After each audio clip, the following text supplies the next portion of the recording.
Okay, little robot dude, let's get you where you're going. Hello everybody, my name is James and this is Sphaze. It is a puzzle game in which you have to rotate the blocks of a central column thing to get this little robot guy to the middle, just like this. Oh look, they're so delighted. Oh, I was going to do a little dive and we're on to the next level. So, between you and me, reader, watcher, listener, we have already played through these levels. I'm just showing them to you now. That's why I kind of sort of know what to do. So, the way this works is any of these central columns can be rotated apart from the middle one. The middle one is solid. And once you've got them into an alignment you think will work, it's all about just connecting. There you go, that looks about right. And then I can drop the little robot dude there and you watch him travel. So this is running at normal speed. I can double the speed down here in the bottom right hand corner if I want to speed things up, if I'm certain this is going to work. And the robot has a few rules that get added later on in the game. At the moment, it's just following the straight line, right? Here we go, here's a rule. Remember, the robots turn into the most right-hand path at junctions. So what that means is, if the robot is faced with a left or right turn, it will always go right. So there's no sense in certain situations in me like, so for example, if I drop this here, see, it automatically goes right. It doesn't go straight on, which is kind of useless for me. However, it double backs, and then when it comes back round, traveling from right to left, it'll take a right, and that gets it up towards the exit. So you then need to factor that into your little movement strategy. It's not just about joining up the lines and saying, well, we've got a blue path that will take us straight there. It's about understanding that he's going to go this bit where I'm tapping. He's going to go right here, and he's going to hurt himself, which is problematic. So if I drop this here, double the time, there you go. It went right, it went red, he died. So this is useless, we can't use this one. So we need to wrap this around to another location like that one. Initially, you're just setting up the maze, pressing play, and then letting them go. But then you have to start doing things like this. Rotating the parts of the maze while the little robot is actually on the maze. That's when it starts becoming like a Twitch reactions game as well as a strategic one. Because I like these things because they're puzzlers. This is beautifully presented, by the way. The little 3D push in and pull out at the beginning of every level is lovely. You can always preview a moment. This is a little way to work out if it's going to work. So I can just tap that and the little flame flies out and travels where the robot will eventually travel. So that's not going to work so well. So if I do this, let's see what that says. That one seems to do the trick. So if I were to put it here, there you go, straight away. It also introduces the idea that sometimes there are two different launch platforms on the outside of the circles. And now we've got, look, it's got a Wild West theme. We've got a little ranch. Look, a little wagon down the bottom corner here. Now we've got switches. All switches must be active to open the center cage. So this thing here, that's a switch. And when the robot travels across that switch, it will turn it on. But equally, if it then turns around and walks back, it turns it off again. And that causes huge amounts of problems. So here we go, we'll do this, boof. You see, that opens the little central dome so the robot can escape.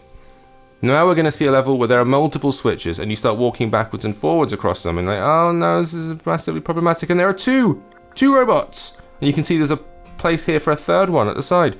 Things are going to get complicated. So you need to start working in tandem. So if I were to do the obvious thing, which is like, well, I'll connect that. That's fine, right?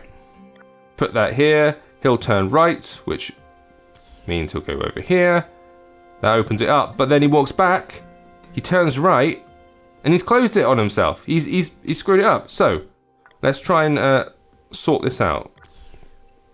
If I put this on going on here, he'll cross over, close it and open it. Now he walks back over, but he's closed himself out and he's stuck in that loop as well. So, we hit the bottom left, and we restart the whole thing. So we now need to work out what's the best way of doing this, of getting him on board. So if we put him first, he'll open it. That then reverses the situation. So now if I put him here, he'll close it, hit the end, turn around and open it. And then you were in business. I could probably have put him up here on the other platform as well, but sometimes you need to just only use one platform, so I'm trying to train myself to be good at this. If I move this around. I should point out this is a game available on the App Store. It is a premium game. I think the first level you can play for free, and then you can unlock levels individually, or just buy the whole thing for about $4, $5, something like that. There are 4 different worlds you can explore. You see, that's done nothing because he's closed it and then he's opened it and then he's closed it and opened it, and let's get back to the beginning. Let's try that again. This is where the whole moving things around comes into effect. So if I open that and then do that, he's turned it on and then off, so he needs to come back. There we go, I get it. So let him do his little thing. I know you can rotate it while moving. It's not my first rodeo. So if I let him do that, then I want to rotate it so that that's open, bam.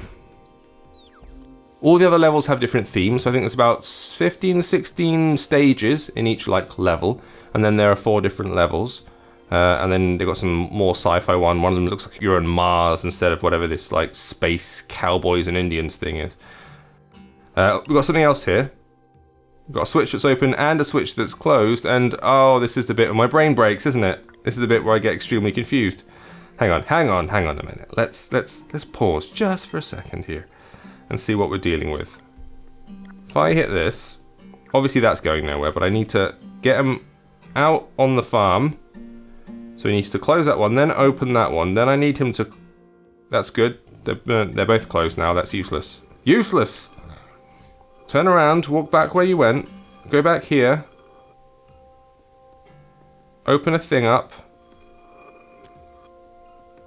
That's open. That's good.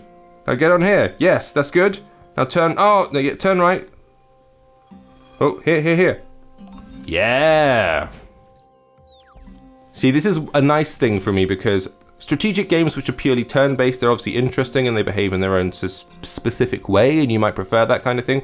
I do like it. Oh no, starting points explode.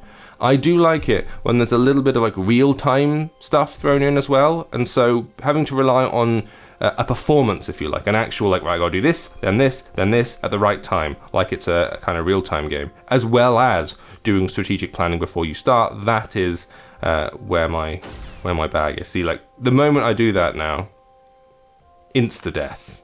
And it's blown up and I can't do anything with it. So they are properly... you can only relaunch once. Yeah, of course. That makes good sense. Alright then, let's drag this over here and see what we can do. We've got one coming up there. I need to send it back round, and I need to get it back onto this platform to get up here. I'm not entirely sure, but you know what? I'm not going to ruin it for you folks. If you want to go grab the game, it's available on the App Store right now. The name is Sphaze, S-P-H-A-Z. Thank you for watching. I will see you next time.